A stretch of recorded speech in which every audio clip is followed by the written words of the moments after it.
protests that have been taking place on part of 20 students reaching the Supreme Court regarding the discrepancies in the NEET undergraduate examination. The students have filed a petition in the Supreme Court demanding that the examination be held on the 5th of May that was held be investigated by the CBI or any other independent agency under the supervision of the Supreme Court. Gaurav is with us right now.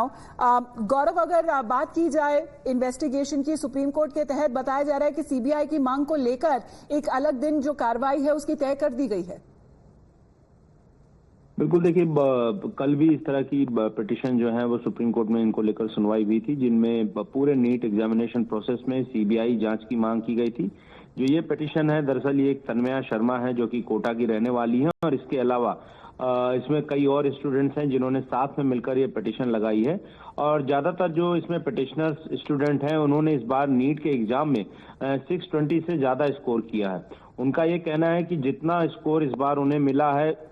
उसमें ranking जो उनकी है वो बहुत खराब है, जबकि पिछली बार के एग्जाम में उन्हें गवर्नमेंट मेडिकल कॉलेज जो है वो अलॉट हो रहे थे। यही वजह है कि इन छात्रों ने इस पूरे परीक्षा की जो प्रोसेस है इसमें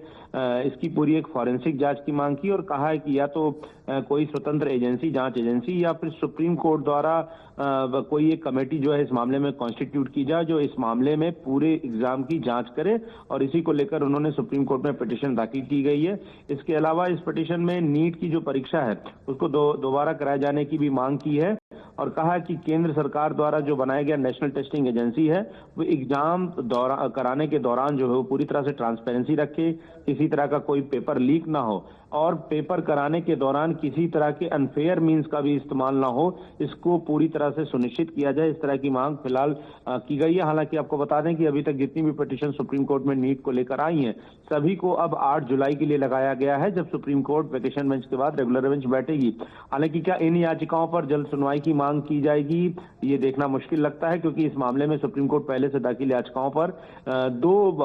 हफ्ते का समय जो है वो एनटीए को दे चुका है, जिसमें उसको एफिडेविट दाखिल करना है। तो हम ये मानकर चलते हैं कि जो काउंसलिंग प्रोसेस 6 जुलाई को शुरू हो रहा है उसके बाद 8 जुलाई की तारीख को ही उस मामले में सुनवाई होगी। लेकिन चूंकि सुप्रीम कोर्ट ने इस बात को ओपन रखा था कि अगर सुनवाई के दौरान हम एग्जामिनेशन के प्रोसेस पर अगर सवाल खड़े होते हैं और उसको हम पूरी तरह से कैंसिल करते हैं तो जाहिर तौर पर उसका जो आउटकम यानी कि जो एडमिशन प्रोसेस है वो पूरी प्रोसेस रद्द हो जाएगी और ऐसे में हो सकता है कि नए सिरे से एग्जाम हो, इस बात की उम्मीद छात्र लगाकर बैठे हुए हैं। तो फिलहाल जो ये नई पिटीशन है इसमें कुल 20 स्टूडेंट्स नीट के आए हैं जिन्होंने इस बार 620 से ज्यादा स्कोर किया था, लेकिन ग्रेस मार्क और बहुत सारी कमियों की वजह से ये कहना है कि आखिरकार इस तरीके का जो मार्क्स है वो मिलना ऑलमोस्ट इम्पॉसिबल है, तो हुआ कैसे और इसके ऊपर जांच की जानी चाहिए, specially when it comes to a CBI probe. ये मांग रखी जा रही है when it comes to the students and also there